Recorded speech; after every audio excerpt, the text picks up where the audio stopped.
saaxiibku ayaa raba in la wadaago qofku inta ugu badan wuxuu u baahan yahay dad uu ku daydo ama dad waxa uu qabanayo hormuud uu noqdo ama dad waxa uu qabanayo talo iyo tusaale ka weydiiyo dadka u dhow noocaas ayaa loo yaqaan saaxiib diinteena islaamku saaxiibka ama qofka u dhow rafiiqa loo yaqaano ama khaliilka ama saaxiibka oo marka carabiga laga hadlayo ama la tilmaamayo luqadda mataqaanay carabiga dad magacyo kala duwan loo yaqaano kaalin weyn bay siisay nabiga kaleey salaatu wasalaam wuxuu yiri almar'u ala diin khaliilihi qofku wuxuu leeyahay diinta saaxiibki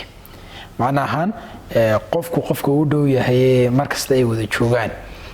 saameyn badan bay noloshiisa ku leeyihiin waxyaabo badan bay isla saameeyaan kan sida uu dhaqmayo ayuu kana kaga dayanaya kan sida uu yahay kana noqonaya marka waraha jirtay ahayd oranaysi qofku waa inuu raadsado qof la saaxiibo haddii uu qofku waayo qof la saaxiibo isfahmaana waa inuu qofku naftiisa la saaxiibo macnahan qof baad u baahan tahay la saaxiibto haddii aad qofka weydana qofka waa boona haddii aad weydana naftaada ayaa saaxiib ku anfacaysa ama ku noqonaysa marka muhiimadda uu leeyahay in xusi karno waxa kamid ah kow saaxiibku talo ayuu ku siiyaa tusaale ahaan maanta haddii aad doonayso inaad shay qabato oo saaxiibka ama saaxiibadaada weydiiso yani talooyin badan bay ku siinaysaa ama ku siinaya tayga laba shay asbuucii saxka labada shay bal ka waran raas koornaya ka iyo ka samee iyada wax koornaysa ka iyo ka samee lambar laba tusaale ayay ku tahay ama uu ku yahay marka doonayso inaad wax qabato saaxiibka ama saaxiibada kaga dayanaysa leedahay yani hebel bas asu sameeya ma heblaay sameeysa yani waa wax marka qofka ku abuuray in qofka kale waxa uu ka arko qofku inta badan uu ku dhaqmo ama mataqaanay isku dayo inuu ku dhaqmo qodobka saddexaad qofku wuxuu ka helayaa taageero qofku helaya tusaale ahaan oo kale markuu qofku xaaladdu ay ka jiiftay xaaladdu sidiisii ayna ahayn qofkan kale wuxuu noqonayaa markaa inuu mataqaanay taageero weydiisto hadday tahay mid niyad ahaaneed hadday tahay mid dhaqaale ahaaneed ama hadday tahay markaa mid nooc kaleba ah qodobka afraad qaybsashada dareenada murugada iyo farxadda labadii qof waxay qaybsanayaan saaxiibka ahaa dareenadii kala duwanaaye farxadda iyo murugada labadaba lahaa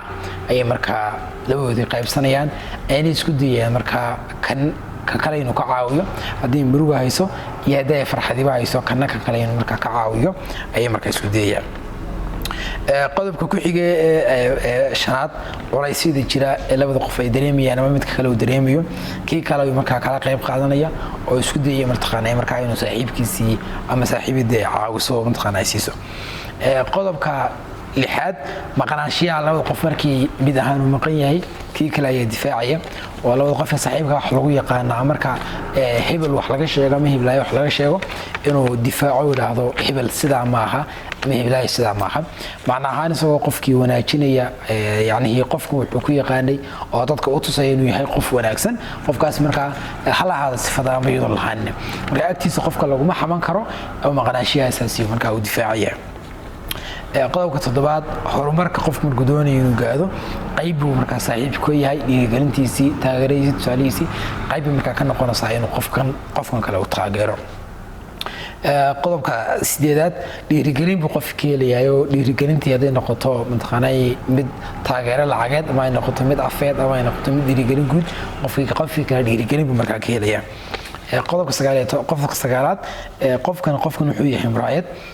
tusaale ahaan oo kale hadduu qofkan waxyaabo aan wanaagsan inuu sameeyo inuu qofkan iska daa ku yidhaahdo inuu qofkan ku yidhahdo waxaan kuma fiicna iska daa inuu qofkan uu la taliyo inuu waxyaabadan uu siiyo qofkan kale muraayad buu markaa saaxiibku yahay waana qayb ka mid a la dhahda qofka muraayadiisa oo isku daawanayo isku eegayo kolba sida uu noqonayo qodobka u dambeeya qofka saaxiibku wuxuu ku anfacayaa alla ka cabsiga ilaahay subxaanahu wa tacaala inaad ka cabsatid salaadihii iyo soonkii iyo dhowrsoonaantii wanaagii inaad ku dadaasho ayuu ku amraya wax adiga ku wanaagsan markaa uu ku sheegaya isagoo markaa talooyin badan dhinacyo kala duwan ka cadsiinayo kule dhow saasi ma fiicna saasi way wanaagsan tahay saasi kuma qurux badna isagoo markaa inaa xumaana ka inaa qofkii laakiin si wanaagsan kugu sheegaya ayuu saaxiibkaagii ama saaxiibada ay alla ka cabsigii iyo wanaagii ay ku sheegaysaa dhowrka qodob baan isleeyahay muhiim buu yahay saaxiibku haddii la waayana qofku dee inuu naftiisa la saaxiibaya markaa muhiima laakiin qofkii heli kara ee doonaya inuu saaxiib wanaagsan samayso sifooyinka aynu sheegnay ha ku qiimeeyo haddii uu ka waayana qofka kale dee kuma qasbana markaa inuu la joogo waxaan jeclaan lahaa asxaabtii inaad la wadaagtaan